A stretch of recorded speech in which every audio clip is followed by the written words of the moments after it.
Fala pessoal, hoje a gente está aqui para o episódio 7 do podcast da Gen Mafia. Com grande orgulho que a gente faz um podcast junto, primeiro podcast que a gente tá junto aqui. A gente tem a Ana agora lá nos Estados Unidos. E a Gen Mafia, para quem não conhece, é um grupo de jovens obcecados por suas curiosidades, que dentro do grupo a gente se sente ainda mais inclinado a colocar intensidade em cima dessas curiosidades. Hoje a gente está aqui com a Ana. Dá um oi aí, Ana. Eu vou apresentar você aqui no começo. Show, fala aí, Tô. E aí, gente, agora imenso prazer de estar presencial com o Nick, a Ana falando diretamente dos Estados Unidos. Vai ser um episódio legal. Confesso que eu estou animado para esse episódio. Tô animado. Para quem não sabe, a Ana, ela fez Fundação Estudar. Hoje em dia ela estuda na Northwestern, lá nos Estados Unidos.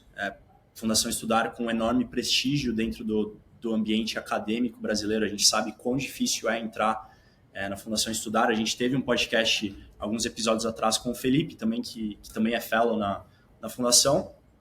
A Ana também trabalhou na Isaac, é uma startup aqui brasileira bem legal, passou pela McKinsey e hoje ela está navigating ali. A gente vai meio que descobrir o que passa pelos seus próximas etapas dentro da carreira dela. E acho que para kick off aqui a conversa, dando um zooming out no seu passado, Ana, conta pra gente como que você chegou aonde você está, especificamente no cenário acadêmico, assim, como que você, desde nova, foi traçando sua história, escutar um pouquinho da sua história, até você chegar na Fundação Estudar, como que você conheceu a Fundação Estudar, e depois a gente vai ir um pouquinho mais deep dentro da Fundação Estudar, mas conta pra gente um pouquinho sobre a sua história. Sim, obrigada, gente. Primeiro, obrigada pelo convite. Eu gosto muito dessa pergunta. Enfim, gosto muito de pensar, tipo, na minha trajetória, assim, no ensino médio. Eu acho que, enfim, quando eu cheguei no ensino médio foi como se fosse um turning point, assim, na minha trajetória. Eu acho que, para começar, assim, quando eu tava no ensino fundamental, eu estudava numa escola normal, tipo, uma escola de bairro, assim, em São Paulo. Eu nasci e cresci em São Paulo, assim, até os 18 anos, morei lá. E aí, nessa escola, eu simplesmente, tipo, eu não me sentia desafiada e eu ia muito bem. Tipo, eu ia muito bem nas provas e eu não precisava estudar. E a minha mãe, tipo, a minha mãe se sentia muito incomodada com isso. E aí ela foi reclamar com a escola, foi falar, tipo, mas como assim? Tipo, ela não estuda, ela não faz nada em casa. Porque, tipo, eu não me sentia desafiada mesmo. E, e eu não tive oportunidades de extracurriculares, assim, no fundamental, sabe? A minha escola não tinha incentivo para Olimpíadas científicas, nem nada disso. É, Aí, por conta desse incômodo da minha família, eles acabaram me mandando fazer um teste de QI. E isso, enfim, é até um pouco controverso. Tipo, eu tendo a não acreditar muito em, tipo, QI, tipo, eu nem gosto de falar muito disso. Mas basicamente eu fui bem no teste. E aí eles falaram: então, como ela foi bem no teste, a gente vai falar com com os professores para eles darem conteúdos mais avançados para ela, tipo, coisas que ela se interessa, para ela, tipo, alavancar um pouco, começar a estudar umas coisas que ela tem interesse. E foi aí que eu comecei a estudar química. Mais ou menos no sétimo, oitavo ano, eu entrei para esse mundo de ciências e química, e eu lembro muito bem quando eu aprendi o conceito do que é um átomo, assim.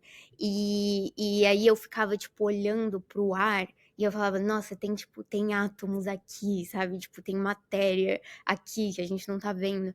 E aí eu ia pro mercado, tipo, foi uma coisa assim, eu acho que eu descobri a minha curiosidade intelectual, entendeu? Tipo, eu ia no mercado, eu ficava lendo, tipo, rótulo, tipo, o que que tem aqui. Pode falar. Esse acho que é um dos pontos da gente ter criado a Gene Mafia também, ter essa obsessão por algo específico, por exemplo, você trazendo química agora, e acho que é um indicator de sucesso muito grande quando você vai construir alguma coisa no futuro. Então, é uma história, se a gente for conectar os pontos looking backwards, a gente consegue ver que realmente essa obsessão, tipo, trouxe, enfim, em alguns anos no futuro deu certo, por exemplo, por onde você está hoje. Mas pode continuar. Sim, faz sentido, faz sentido. Então, aí tive essa obsessão por química, fiquei muito doida e comecei a estudar para a Olimpíada. Tipo, eu descobri o mundo de Olimpíadas, o meu professor de química que estava meio que me treinando, ele também conhecia um pouco. E aí comecei a estudar para uma Olimpíada que chama OBQ Júnior, que é uma Olimpíada, é tipo a Olimpíada Brasileira de Química, só que para o ensino fundamental. É, consegui uma medalha nessa Olimpíada e logo depois de eu conseguir a medalha, eu comecei a pesquisar mais sobre. Eu estava no 9º ano já, comecei a pesquisar sobre ensino médio, tipo, alguns colégios no ensino médio que poderiam me treinar mais para Olimpíadas mais avançadas. Tipo, eu tinha um sonho de chegar numa Olimpíada internacional e tal. Virou uma obsessão mesmo, tipo, eu precisava chegar numa Olimpíada internacional e tal. E aí eu conheci o Colégio Etapa, que é bem famoso em São Paulo também. Eles treinam muita gente para a Olimpíada Científica. Então eu queria muito para lá, fiz uma prova de bolsa, que eu não tinha dinheiro para pagar a mensalidade completa. Fiz uma prova de bolsa, eu consegui uma bolsa boa. E aí fui para Etapa por causa das Olimpíadas. No meu primeiro ano, eu fiquei, tipo, Olimpíada era o meu foco. Eu entrava na escola, tipo, 7 da manhã, eu estudava, assim, no período da manhã, e eu ficava lá até, sei lá, 8, 9 da noite, todo dia. Eu ficava, tipo, no laboratório, tendo aula, ou às vezes eu ficava estudando sozinha. É, E aí, enfim, fui crescendo na Olimpíada com o tempo. O que acontece é que a Olimpíada de Química é uma das mais difíceis para você ir para internacional, porque basicamente você só tem uma chance. Olimpíada, tipo, Olimpíada de Matemática, você tem chance basicamente todo ano. Você faz a nacional e aí você pode ser convidado para internacional. A de Química é assim, no final do seu primeiro ano, você faz uma prova para ser classificado para estadual. E aí você é classificado para estadual, no seu segundo ano do ensino médio você faz a estadual e a OBQ, que é a Olimpíada Brasileira, e aí com base no seu resultado da OBQ você é convidado para fazer a internacional no seu último ano do ensino médio. Então, eu sentia uma pressão muito, muito forte, assim, porque eu só ia ter uma chance para fazer a Olimpíada no meu terceiro ano e tal. E por conta disso, eu estudei muito, mas por conta disso também eu fiquei muito ansiosa. Tipo, eu fiquei descontrolavelmente ansiosa. E fui passando, eu fui classificado para estadual. Quando eu fiz a estadual, eu ganhei um prêmio que é o Prêmio de Mulheres para a Química, que é tipo, eu fui ranqueada como a primeira menina do estado de São Paulo em Química. Então, eu tava recebendo resultados muito bons. Aí fui pra Nacional. Quando eu cheguei na Nacional, que é tipo a prova pra seletiva, é como se fosse tipo um second to last step, assim. Tipo, eu tinha treinado muito, tipo, eu sabia muita coisa ali. Eu sabia, mas eu tive, tipo, um branco, sabe? Tipo, eu tive um blackout, assim, na prova. E eu consegui um resultado bom até, tipo, eu tava beirando a medalha de bronze ali. E, tipo, o bronze é o mínimo pra você ir pro próximo passo, mas eu não passei. E foi um choque muito grande, assim, pra mim não ter passado para internacional, que era o meu super objetivo e tal, e eu só tinha uma chance. E aí acabei divergindo esse foco para a área de educação. Então eu comecei a dar aula de química, tipo, continuei no ramo da química, né?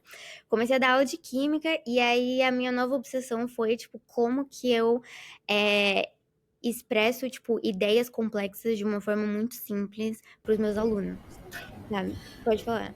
Como que você, eu acredito que você estivesse dando aula no Etapa mesmo. Como que você chegou nessa conclusão? Tipo, vou dar aula, assim, qual que foi o Não, então, ignite não foi disso? na etapa. Hum, Na verdade, assim, o etapa foi muito legal. Foi tipo um turning point na minha vida, porque tem muitas pessoas muito boas lá. Então, esse negócio que eu tava super focada numa Olimpíada de Química, tinham, tipo assim, mais 30 pessoas que estavam tão focadas quanto, tipo, nas coisas delas. Então, eu fiz amizades no etapa, assim, pra vida toda. E a gente sempre tava, tipo, pushing each other e fazer, tipo, coisas novas.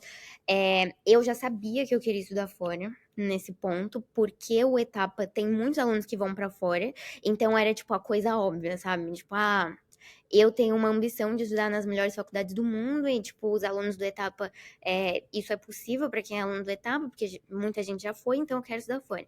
E aí a gente sempre, tipo, tava pushing each other a ir além, porque a gente tinha esse objetivo também de passar na faculdade, sabe?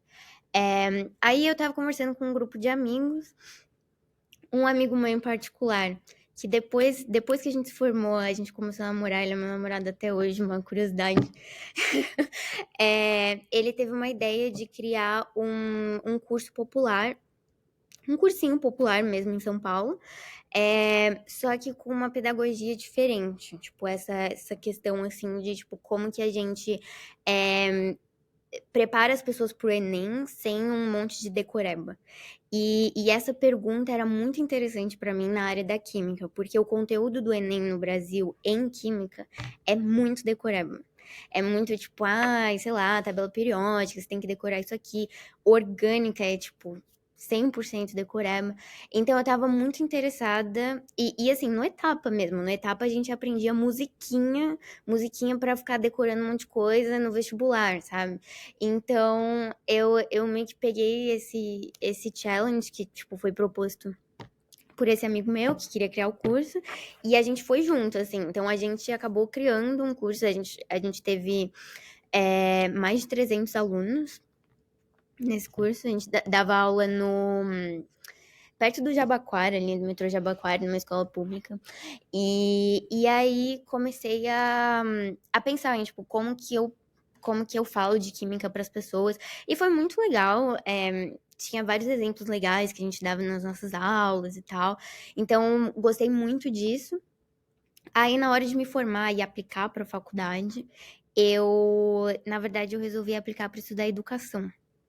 Então, foi aí que eu cheguei. Então, eu tava super, tá, vou fazer educação.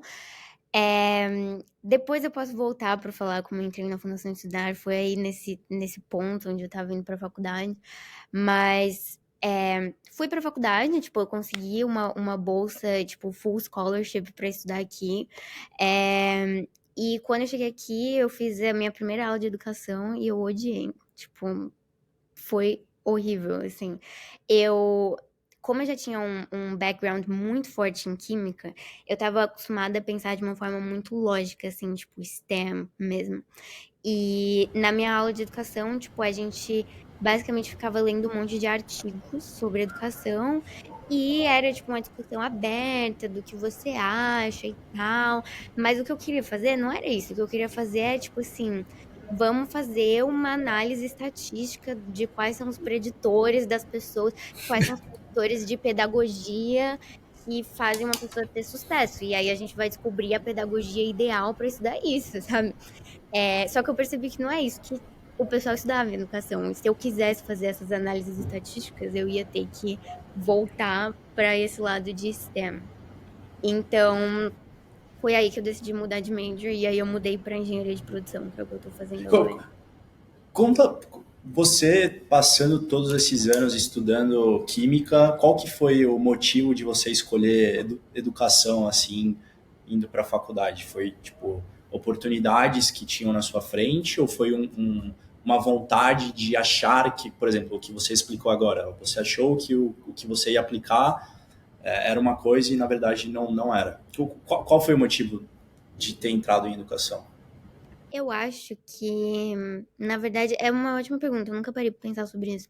Mas eu acho que, na verdade, é que na química, eu gostava muito de estudar química, mas quando eu pensava em trabalhar com química, pra mim era um emprego muito micro, assim, tipo, eu iria pra uma empresa e eu ia, tipo, trabalhar num laboratório em uma análise específica, poderia trabalhar, tipo, com fármacos, umas coisas assim, mas eu queria ter um impacto muito maior do que aquilo, entendeu?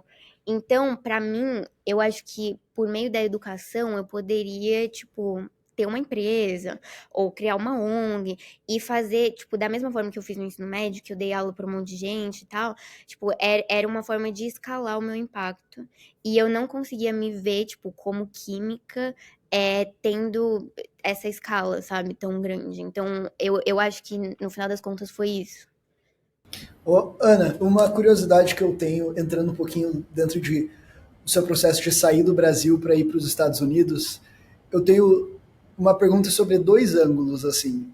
Se você ficou com medo ou com receio do que, tipo, cara, eu vou mudar de país, igual você falou, eu posso tomar uma decisão agora que, sei lá, vai que não é a certa. Então, acho que eu queria saber de você com relação a isso, porque eu vivi um pouco disso para sair da minha cidade e vir para São Paulo. Tipo, já, putz, cara, tô indo para uma cidade que eu posso ficar com medo. Então, se você ficou com medo na hora de sair, e qual foi a importância da Fundação Estudar de fazer esse meio de campo? Tipo, na prática, como estar na Fundação Estudar foi essencial ou muito importante para você dar esse passo, assim? Uhum, sim. Aí eu acho que eu posso aproveitar a pergunta para falar como que eu comecei, né, o meu contato com a fundação. Eu, no meu terceiro ano, na verdade, assim, o grupo de pessoas do etapa que eu já mencionei, isso fez um impacto muito grande na minha vida, porque eu não sabia o que era a Fundação Estudar. E essas pessoas meio que falaram pra mim, assim, tipo, os meus amigos mais próximos falaram, pô, você não vai aplicar pro PrEP estudar fora da Fundação Estudar? Tipo, todo mundo que quer estudar fora tem que saber disso, tipo, é um programa deles. E eu, tipo, eu nem sabia o que era. Então, isso foi uma coisa muito, muito forte, assim. Acabei aplicando pro PrEP e de verdade, assim, tipo, eu não sabia o que era a Fundação Estudar antes de eu entrar. Tipo, eu achava que o PrEP era um programa que vai te ajudar e tal, mas eu não sabia que era, tipo, uau, tipo, um monte de gente muito foda. Assim, a ajuda que eles dão, tipo, é muito forte mesmo, assim. Tipo, eu olhava... Às vezes eu recebia feedback deles e eu ficava, tipo, nossa, tipo, eu nunca teria pensado nisso, sabe? Um negócio muito foda, assim. É, meu mentor, enfim, depois posso falar mais. Meu mentor foi, tipo, cofundador da Cuidas, que é, tipo, uma empresa. Enfim, tipo, era um cara muito foda que fez Harvard. E eu ficava, uau. Então, eu não sabia o que era Fundação Universitário antes. E eu não sei, tipo, eu só fiz a entrevista lá e acabei passando. E aí, depois que eu passei, eu fiquei, uou. E quando eu entrei lá, eu senti muito que fosse como se fosse um level up, tipo, das pessoas do etapa que eu já falei, que já eram pessoas muito fodas. Quando eu entrei pra turma do Prep Estudar Fora, que eram, tipo, 30, 40 pessoas que estavam aplicando e foram, tipo, filtradas pela fundação, fiquei, cara, é, tipo, um grupo mais foda ainda do que o grupo que eu tenho no etapa, sabe? É, Qual, qual que é a diferença do PrEP, da Fundação Estudar, para os fellows mesmo, como que funciona esse jump dentro do programa? eu vou falar isso, porque eu faço parte dos dois, né? Então aí eu apliquei pro PrEP, porque eu queria. O PrEP é o programa deles que ajuda pessoas no ensino médio a aplicarem pra fora, né? Então tive a ajuda do PrEP e tal. E aí, o programa de Fellows, que é o Líderes Estudar, é um programa de bolsas que você aplica depois que você já tem a aprovação na faculdade. Então, depois que eu recebi a aprovação, eu apliquei pro programa. Que, inclusive, se o PrEP foi um level up da etapa, o Líderes é tipo assim: meu, Líderes é outra coisa. É bem mais difícil de passar do que o PrEP, porque você tem gente também de grad, né? Não é só gente que tá indo pra graduação. Você tem muita gente que vai fazer PhD, mestrado e tal. E, enfim, aí você passa pelo processo pra conseguir a bolsa depois que você já tem a aprovação. Mas, voltando pra pergunta do Tom, eu acho que foi muito isso, assim. Depois que eu entrei pra fundação, eu olhei e, tipo, eu olhava as pessoas e as pessoas me inspiravam muito, sabe? A continuar fazendo o que eu tava fazendo. E eu tinha muito esse sentimento que eu gosto muito de sentir isso, de que as pessoas ao meu redor eram muito mais fodas do que eu. E eu ficava, tipo, uau! Então isso sempre tava, tipo, me pushing me pra fazer mais coisas e tal. E, tipo, pensar, tipo, grande. É, então, a Fundação Estudar, de uma forma, foi uma alavanca muito forte, assim, pra eu, de fato, ir estudar fora. Porque eu falava, caralho, eu tenho que estar junto com essas pessoas, tipo, eu gosto muito dessa comunidade, tipo, eles são muito fodas, eu quero ser assim também. Então, foi como se fosse uma confirmação de que, eu quero ir pra fora.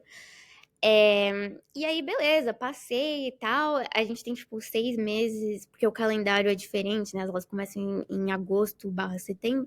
Então, a gente tem, tipo, 6 meses de férias. Eu fiquei trabalhando, mas enfim. É, E, e aí, nesses 6 meses, foi, tipo, exatamente o que você perguntou, né? Foi essa preparação, tipo, o que que você sentiu nessa preparação.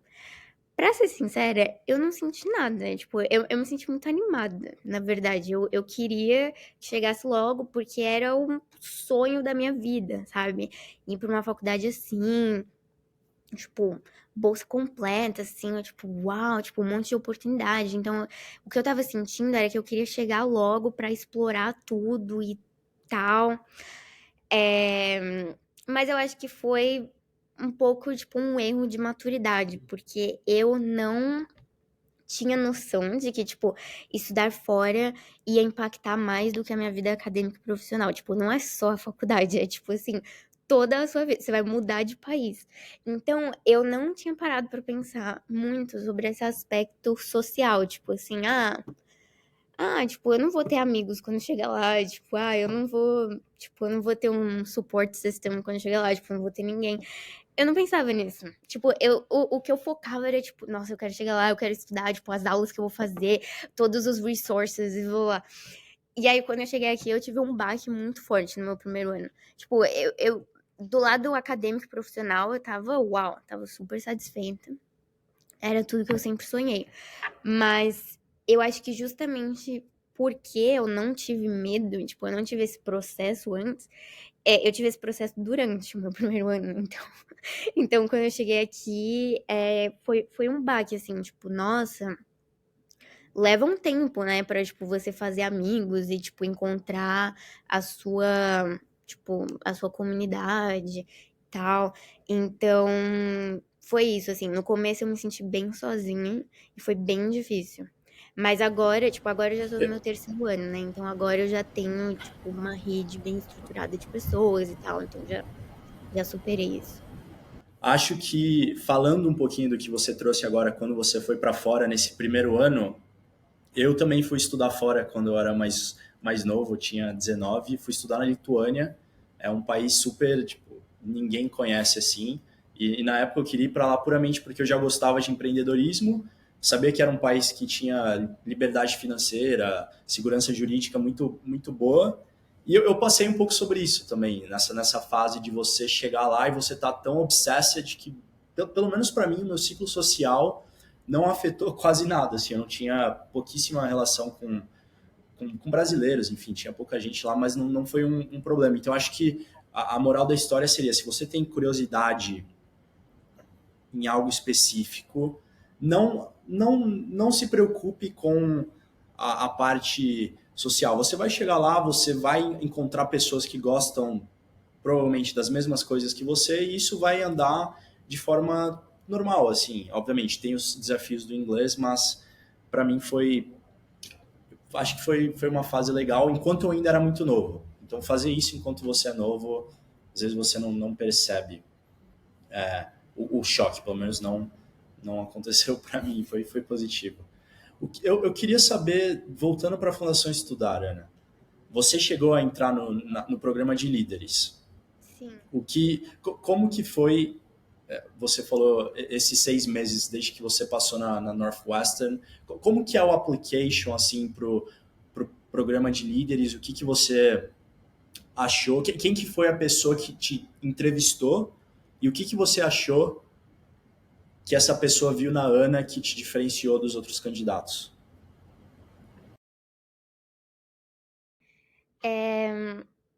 Legal a pergunta. Eu pensava muito sobre isso quando eu tava aplicando, né? Que eu pensava, cara. Inclusive, eu tava aplicando falando de educação, porque eu ainda achava que eu queria estudar educação.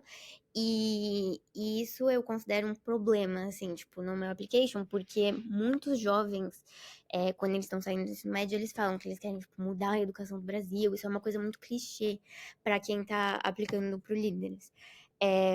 Porque você tem que, quando eles perguntam lá, tipo, você tem que saber a sua área, né? Você tem que saber o que você quer fazer, as suas ambições e tal. Então, tipo, você, você foca muito nisso. Tipo, eu sou uma pessoa de educação. E eu ficava, cara, tá bom, eu sou uma pessoa de educação, mas deve ter, tipo, mais umas 200 pessoas aplicando aqui na entrevista que também falam, eu quero ser ministra da educação, eu quero, tipo, mudar, educação pública de qualidade no Brasil e blá, blá, blá, blá, blá. Então, eu pensava muito nisso, tipo, como que eu posso ser única no processo. E foi, tipo, um exercício muito de introspecção, assim, pensar em outras áreas da minha vida e pensar de fato mesmo, assim, tipo, com o que eu quero trabalhar de fato? Tipo, será que é, tipo, educação, tipo, as a whole, assim, no Brasil? Ou será que é, tipo, alguma área mais específica que tem mais ainda a ver com o que eu tô querendo, sabe? E aí, naquela época, eu tive no meu terceiro ano do ensino médio, inclusive foi o ano da pandemia, eu nem tive terceiro ano direito, eu tive um incidente muito, muito forte, assim, na minha família, que eu tive um caso, basicamente um caso de violência doméstica, assim. E, tipo, foi um baque muito forte pra mim, na minha vida pessoal, e isso me deu uma curiosidade muito forte sobre um novo problema, sabe? Tipo, ok, tipo, casos de violência doméstica. E aí eu tava pensando em educação já, porque eu tava pensando no setor público e eu falava que eu queria ser ministra da educação, né? Mas aí eu falei, ok, mas, tipo, como que a gente resolve esse problema de, tipo, violência doméstica? Porque, tipo, as pessoas. Até hoje, tipo, eu não tô mais trabalhando no setor público, mas até hoje eu acho esse um dos problemas mais interessantes, assim, de public policy. Porque tipo, você não consegue controlar o que as pessoas fazem dentro da casa delas. Então, tipo assim, é muito difícil. Primeiro que, tipo, é muito difícil você ter provas de muita coisa tipo, controlar um negócio antes de, tipo, escalar pra uma situação muito forte. E segundo, que, tipo, mesmo se for uma situação, tipo, muito forte, comprovada e tal, tipo, é uma coisa muito. Tipo, vários departamentos do governo têm que se conversar entre si. Então, é tipo, delegacia da mulher, conversa com, tipo, coisas de educação, porque você pode estar falando de crianças também. Então, tipo, como que a gente coloca, tipo, crianças nesse picture e sei lá o quê? Então, tipo, como que a gente conversa para conseguir resolver esse problema e, tipo, criar leis e também no próprio sistema judiciário. É muito, normalmente, tipo, é muito segmentado, assim. Então, você tem uma vara da violência doméstica, você tem uma vara da infância e da juventude e tal. Não, não é infância e juventude é outra coisa. Mas tem, tipo, uma vara para, sei lá, a guarda da criança. Então, se você tá num processo da guarda, você não tá, tipo, taking into account violência doméstica, sabe? Então, eu comecei a ficar muito curiosa sobre isso. E E como que você acha que isso se conectou com a sua curiosidade de química? Assim, você teve esse incidente e qual foi a combinação única que você juntou para utilizar dentro da aplicação do programa de líderes? Que tipo, como que eu falei pra eles que eu me conectava com química, tipo, como que a química se conectava com todo esse resto? eu não sei, você chegou a usar a sua obsessão por química dentro do application? Ou era Então, puramente algo público? Eu sou um leigo, assim, no processo de fundação. Eu não sei como que funciona, então então, talvez você precisa ter um impacto social e... você não precisa ter um impacto social, inclusive, ultimamente, eles têm crescido muito no número de pessoas que querem fazer pesquisa e tal, que são, tipo, puramente químicos ou físicos ou outras coisas assim. Porque uma curiosidade é que o programa de líderes começou como só para MBA. Era um programa de bolsas para MBA. Então tinha muita gente só de business. E aí depois eles foram expandindo e hoje eles são muito abertos para isso. Mas você precisa ter uma área específica, sabe? Tipo, eles não gostam que você fale, tipo, eu tô na dúvida se eu quero trabalhar com isso ou com aquilo. Porque, tipo, eles querem pessoas ambiciosas e pessoas que conseguem, tipo, planejar é, o que você quer fazer daqui a 10 anos, sabe? E, tipo, como que você vai chegar lá. E pra isso, tipo, você tem que saber, você tem que pensar em uma coisa, sabe? É, eles falam muito também que, assim, eles sabem que provavelmente vai mudar. Pra quem é da graduação, provavelmente você vai mudar de ideia, vai entrar em outras áreas e tal. Mas eles só querem ver que você tem, tipo, a capacidade de fazer esse plano e a ambição de, tipo, sempre estar pensando em alguma coisa. Você sempre tá, tipo, working towards something. Você sempre tem, tipo, um objetivo final, sabe? Então, eu gostava muito de química, e nesse ponto já da minha vida, eu não estava trabalhando tanto mais com química, eu já estava mais voltada para educação. Tipo, esse shift já tinha acontecido antes de eu ir para a faculdade. Então, eu falava da química, tipo, tava no meu processo, assim, tipo, eu tinha várias premiações em química, mas a química foi uma ponte para eu chegar em educação, e aí eu fiz isso, e, tipo, esse é o meu sonho grande, trabalhar com educação e tal. E, e aí, no final, só pra juntar o que eu tava falando, como eu fiquei muito interessada por essa coisa de violência doméstica, eu trouxe isso e falei que eu tava interessada, tipo, na intersecção de educação com violência doméstica. Tipo, como que a gente conversa com, tipo, crianças e tal, pra, tipo, educação além do campo acadêmico, assim, tipo, como que a gente trabalha com a sociedade pra, tipo, educar sobre coisas, tipo, além da educação. O que é um problema muito interessante também, porque, tipo, enfim, tipo, eu não sei se, tipo, cara, muita gente fala, não é papel da escola ensinar sobre, tipo, essas coisas fora do que é acadêmica. Mas se uma criança tá passando por uma situação de violência doméstica, tipo, você não pode expect que a família dela vai ensinar que violência doméstica é errado, entendeu? Porque, tipo, ela tá sofrendo isso em casa, sabe? Então, era, tipo, uma coisa. Eu não sabia a solução pra isso e eu não sei até hoje, porque, como eu falei, é um negócio difícil pra caramba. Mas eu só falava isso pra eles. Tipo, eu falava sobre a pergunta e sobre o problema. E eu falava, eu acho que isso é um problema gigantesco no Brasil e no mundo. E tem pouquíssimas pessoas falando sobre isso. E eu quero falar sobre isso. Então, tipo, eu quero trabalhar com educação e é, tipo, educação voltada pra para esse ponto. Legal. Isso É, que opa, desculpa, Ana, mas só um ponto que eu acho interessante é o quanto você se vai para cima de uma curiosidade com muita intensidade, né? Então você citou da educação, citou da química, citou desse último ponto de educação com intersecção com violência doméstica e claramente dá para ver o quanto você investe seu tempo e sua energia nisso. E eu acho que tem muito a ver, colocando um pouco fast forward, com o trabalho de consultoria que você trabalhou, né? Você trabalhou na McKinsey e consultoria tem muito disso, de cara, são projetos que você tem que se debruçar em cima de algo específico e que é jogado para você. Como você acha que ter sido uma pessoa assim durante sua vida inteira te ajudou na hora que você entrou na McKinsey, que é tipo, uau, você está na McKinsey cheio de pessoas inteligentes e, cara, é um lugar onde muitas das mentes mais brilhantes querem estar. O quanto carregar isso contigo, tipo, desde o ensino fundamental te ajudou e como que foi esse processo para você lá dentro e tal? Como que foi a experiência da McKinsey como todo e como que esse traço sobre você te ajudou nos projetos e tudo mais? eu acho que eu vou responder a última pergunta primeiro. Eu acho que assim, o ponto é que eu tava muito acostumada a, tipo, pensar rápido sobre as coisas e, tipo, fazer perguntas, tipo, meio que meaningful questions, sabe? Sobre problemas grandes. E isso me ajudou muito no processo seletivo da McKinsey, né? Que eles têm, tipo, case studies e tal, processo seletivo de consultoria, é muito, tipo, você tem, tipo, umas frameworks pra resolver os problemas, mas é muito sobre, tipo, criatividade também. Você pensa num problema. Inclusive, só um parênteses aqui, tipo, em um dos meus processos seletivos, era uma coisa de. Tipo, era uma pergunta sobre o gender gap, né? Então, por que que as mulheres. Era assim, tipo, você pode pensar em alguns motivos do porquê que as mulheres, tipo, param de trabalhar. É, tipo, alguns aspectos da vida, tipo, tal. Beleza, alguma coisa sobre gender gap.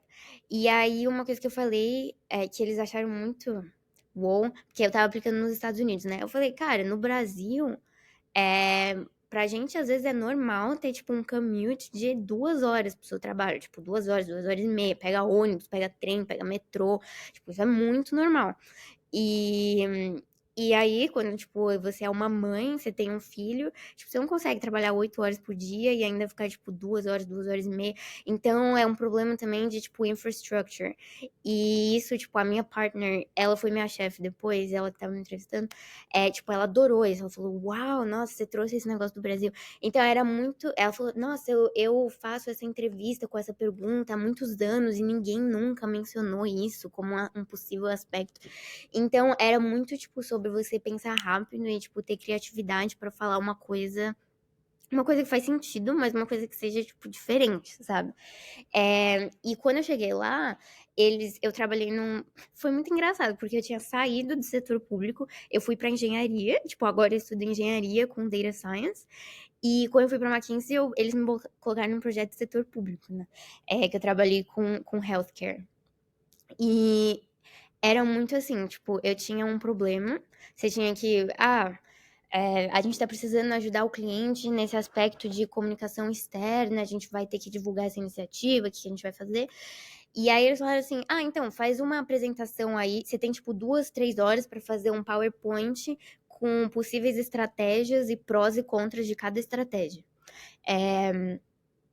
E aí, tipo, eu tinha pouquíssimo tempo e eu tinha que pensar em coisas, tipo, meaningful pra apresentar pro cliente, sabe? Dali, tipo, 3 horas.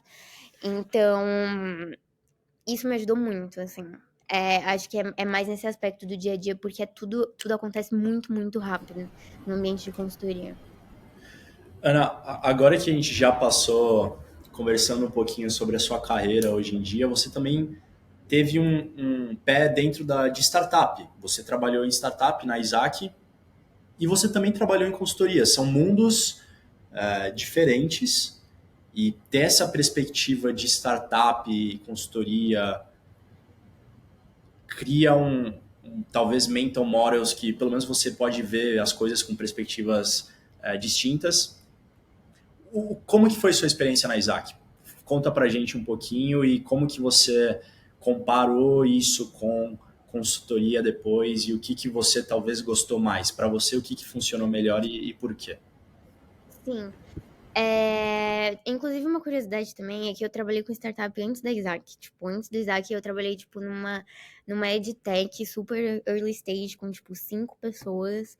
E a gente tava, tipo, tentando desenvolver um produto e tal. Enfim, foi super legal. Mas, falando do Isaac, eu já conhecia o Isaac, tipo, era uma startup que tava muito em alta, tava crescendo muito na área de educação. Como eu tinha esse interesse por educação já, de antes, né? Eu tava meio que sempre, tipo, eu olhava notícia, eu olhava, tipo, as empresas que faziam sentido pra mim, empresas que eu tinha interesse, então já tinha bastante interesse no Isaac. E, inclusive, eu entrei no Isaac por meio da Fundação Estudar. Tipo, eles não tinham um programa de summer, porque quando você estuda fora, você faz um summer que é, tipo, você tem 3 meses de férias e você faz um estágio, você trabalha full time durante esses 3 meses, né? E eu precisava de um summer, e eles não tinham um programa estruturado de summer, mas aí eu falei com eles e tal, tipo, propus isso. E eu falei com eles por meio de um membro da Fundação Estudar, que meio que é, tipo, advocate pra mim, sabe, dentro do Isaac. E, e aí, beleza. Achava a empresa já muito foda antes de entrar. E como eu tinha esse background um pouco mais quantitativo, eu já estava fazendo engenharia aí nesse ponto, eles me colocaram no time de Business Analytics. Para tipo, eu trabalhava com SQL, tipo, analisava um monte de coisa de data para resolver, tipo, perguntas de business. E esse role foi, tipo, perfeito para mim. Trabalhei muito, tipo, com time de produto, de design, e aí basicamente eu ficava analisando dados para construir um relatório mensal para as escolas que são clientes do Isaac. Então, eu pegava, por exemplo, assim, esse mês o seu tempo médio de atendimento, o tempo médio de atendimento dos seus responsáveis foi 10 minutos. Esse mês a gente fechou tantas renegociações, né? O Isaac, eu nem expliquei o que é, mas é uma fintech para escolas, e enfim, eles têm vários produtos financeiros para escolas, mas uma das coisas que eles mais fazem tipo, renegociação de mensalidade e tal. Basicamente, tipo, eles pegam o risco de uma escola, Tipo, eles pagam a mensalidade da escola todo mês, e aí eles pegam esse risco de cobrar os responsáveis e ir atrás do dinheiro, e, tipo, eles podem não receber e tal. Então, isso era a principal coisa, tipo, renegociações, coisa assim, tipo, collections, era, tipo, um negócio muito forte no Isaac. Então, tantas renegociações que a gente fez, tipo... Então, era sempre um monte de projeção de dados, assim, e acabei construindo esse relatório pra eles.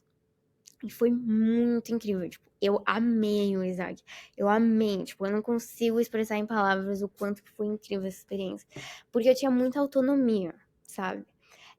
Eu era dona de um projeto e, na verdade, eu nem tinha um chefe, porque um business analyst, ele é tipo, você é alocado em uma área para resolver um problema. Então, tipo, eu tinha um manager que ele era do time de dados, então, sempre que eu tava, tipo, analisando coisas de dados, eu fazia perguntas para ele, mas eu tinha outra manager que era uma pessoa de produto e ela tava pensando, tipo, no relatório mesmo como produto. Então, eu tinha, tipo, dois chefes, mas na verdade eu não tinha uma pessoa que tava focada exatamente no que eu tava fazendo e, tipo, isso era eu, sabe? Eu que tinha que, tipo, keep me accountable pra todas as minhas tarefas, tipo, conjuntas, sabe? E eu adorava isso. Adorava também as pessoas, tipo, as pessoas lá eram incríveis. E aí, tipo, indo um pouco pra sua pergunta e comparando o Isaac com a McKinsey, eu acho que, tipo, esse ponto mudou bastante. Quando eu entrei na McKinsey, eu achei bem engraçado, porque eu falava com algumas pessoas e elas falavam, não, porque é, consultoria é como se fosse um monte de startup dentro da firma. Tipo, porque se você pensa assim, tipo, cada projeto você tem, sei lá, um time de 5, 6 pessoas trabalhando juntos. Então, é um time pequeno para resolver um problema, tipo, que vai, sabe? Tipo, disrupt sei lá, o status quo da companhia que é o cliente deles. Então, tipo, isso é como se fosse uma mini startup. Você tem que pensar assim. Mas, tipo, não é na prática, sabe? Tipo, depois você tem a experiência. Então, no começo foi muito difícil pra mim me adaptar pra esse ambiente de consultoria. Porque eu não tinha autonomia. Tipo, a autonomia que eu tava acostumada a ter no Isaac, eu não tinha tanto. Sabe? Eu tinha que fazer, tipo, eu tinha as minhas taskzinhas lá. Tipo, tem um jeito muito estruturado de fazer as coisas que você tem que aprender e tal. É, mas, por outro lado, eu também tava trabalhando com pessoas muito fodas e eu tava aprendendo muito com elas. Tipo, era bem mais estruturado, bem mais certinho, assim. Mas, sei lá, tipo, a gente tinha um monte de problem solving sessions. A McKinsey adora esse negócio. Tipo, tem reunião todo dia no time pra problem solve. Então, você traz, tipo, o que você tá trabalhando, e você quer, tipo, a opinião de outras pessoas, são, tipo, várias cabeças pensando sobre um problema. Então, tipo, isso era muito legal, porque eu via, tipo, os partners falando, tipo, não, a gente tem que fazer isso, tipo, não faz sentido, e sei lá o quê. E é muito um negócio, tipo, eles têm um negócio na cultura que é, tipo, obligation to dissent, né? Então, tipo, um monte de gente discordando de outras, e eu adoro isso também, tipo, eu ficava no ambiente, tipo, eu me sentia livre pra fazer, tipo, as minhas perguntas, e eu aprendia com muita gente experiente, sabe? Mas é um ambiente, assim, completamente diferente, sabe? Tipo, você não escolhe. Tipo, no Isaac, eu escolhia onde eu queria focar. Tipo, óbvio que eu tinha que justificar um pouco pro meu manager, tipo, eu acho que faz sentido a gente ir por esse caminho e explorar mais isso. Mas, tipo, na McKinsey não existe isso. Quem pensa, né? Na verdade, quem pensa, quem que leva aonde focar é mais o cliente, né? Não são nem as pessoas dentro da McKinsey. Então, eu não tinha tanta escolha no que eu fazia no dia a dia, sabe? Ana, você deu então perspectiva de como que é trabalhar numa startup, perspectiva de uma consultoria, muito mais estruturado, mais por mais que tenha essa parte criativa, é diferente. Acho que a gente caminhando aqui para o final do episódio e conectando os pontos também, para onde que a sua curiosidade ela está apontada hoje em dia? Sim, uma pergunta muito boa. É, Então, ao longo da minha trajetória, né, eu te contei bastante aqui, vários interesses e tal. eu fui percebendo isso, inclusive foi um dos motivos da escolha engenharia, que eu me interessava muito por resolver problemas complexos e, tipo, métodos para resolver isso. Então, tipo, em engenharia hoje eu foco muito em estatística, computer science e tal, mas eu não tô mais me deixando presa em, tipo, uma área específica, porque eu acho que o meu perfil é mais esse, tipo, eu era obcecada por química, depois pulei para educação, depois, tipo, encontrei uma nova obsessão e tal. Então, é, eu não acho que, tipo, eu vou seguir numa área específica pro resto da minha vida.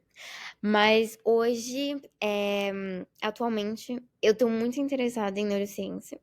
É, eu simplesmente, tipo, comecei a ficar muito interessada sobre como o nosso cérebro funciona. Tem muita coisa que a gente não sabe ainda. E, tipo, muita coisa que, quando você pensa, tipo, você fica, cara, a gente já devia saber disso, sabe? Então, eu acho isso muito legal, tipo, que é, sei lá, tipo, o nosso cérebro tá na nossa cabeça e, tipo, a gente não faz ideia de como ele funciona. É, então, tipo, isso surgiu essa curiosidade, e aí eu consegui trabalhar num laboratório aqui na Faculdade de Neurociência. Então, eu trabalho num laboratório que estuda memória, e atualmente, eu tô trabalhando num projeto em crianças com epilepsia, mas eu tenho pensado muito em como que eu junto, tipo, toda o meu background quantitativo de engenharia e dados e tal, com essa paixão de neurociência. E, inclusive, no semestre que vem na faculdade, eu vou fazer um curso de neurociência computacional. E aí eu quero pensar mais, sabe? Tipo, como que a gente, principalmente agora com AI e tal, eu acho que tem o mercado de neurociência tá crescendo muito. Tipo, antigamente, sei lá, 20 anos atrás, tipo, não tinha como você criar uma empresa em neurociência, porque, tipo, a gente não sabia, tipo, o suficiente pra, tipo, sei lá, sabe? Não tinha startup de neurociência, tipo, no Brasil. Tipo, hoje a gente tem, sei lá, 5, 6 no Brasil. Mas tá crescendo muito, assim. Tipo, tem muita coisa legal de gente, tipo, sei lá, usando AI aplicado em neurociência, um monte de coisa assim. E eu tô pensando bastante em, tipo, usar talvez neurociência computacional para resolver algum problema interessante, sabe? Então, eu tô estudando bastante sobre isso agora. Caraca, eu não sei por onde começa neurociência computacional, mas me parece um desafio realmente muito grande. Mas, fechando já aqui o podcast, Ana, eu queria agradecer muito você. Para mim, o takeaway que eu levo para casa que é usar a curiosidade targeting big problems, tipo, ao longo de tudo que você falou, nunca o que você se propôs a investir seu tempo e sua inteligência foi, tipo, coisas not meaningful. Sempre foi, tipo, cara, educação, violência doméstica, tipo, coisas realmente muito importantes, assim, neurociência agora. Então esse é um takeaway que eu vou levar de, cara, target, tipo, coisas que realmente são importantes tanto para o mundo quanto para você. E dá para ver também o brilho no olho quando você fala das coisas. Então eu achei isso muito legal. Então, queria agradecer você, Ana, agradecer o Nick presencial também. Ana, como que o pessoal Isso aí. consegue te encontrar se alguém tiver, cara, tem uma obsessão aqui em algo que você citou? Como que é uma forma boa da galera mandar mensagem para você? Pelo LinkedIn. Eu não sei, tipo, eu posso passar uma. Tipo, no LinkedIn, tipo, tem a URL, tipo, é o nominho depois da URL, é tipo Ana Luísa Moura, meu nome. Tipo, é só me pesquisar lá e mandar uma mensagem. Mas sim, muito obrigada, gente. Foi muito legal poder falar um pouco sobre mim. Adorei o podcast. Show. Ana, brigadão. Para quem quiser se inscrever no Genmafia, é www.genmafia.com. Ana, brigadão. Um ótimo dia por aí. Valeu pelo papo. Valeu, Ana. Valeu, Valeu, Ana. galera. Tchau, tchau.